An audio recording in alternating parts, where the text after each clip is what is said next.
দুয়ারে পাড়ি জমিয়েছেন শেষ ঠিকানার কারিগর মনু মিয়া। কারো মৃত্যুর সংবাদ কানে আসা মাত্রই ঘোড়ার পিঠে চড়ে খুন্তি কোদাল হাতে ছুটতেন দূর দূরান্তে। আজ তিনি ছুটেছেন শেষ ঠিকানায়।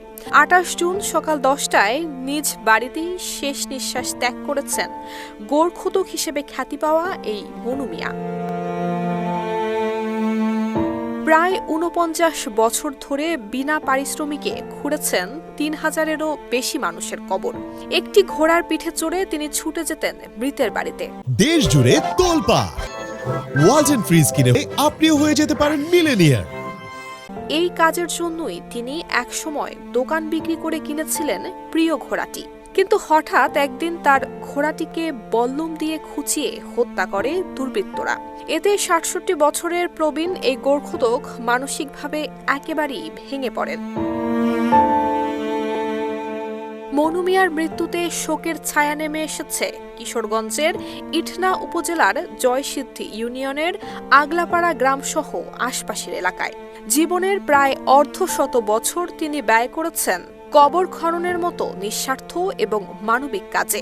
মাত্র ১৮ বছর বয়সে শুরু করেছিলেন কবর খননের কাজ। এরপর দীর্ঘ ৪৯ বছর ধরেই অবিচল থেকেছেন সেই পথে।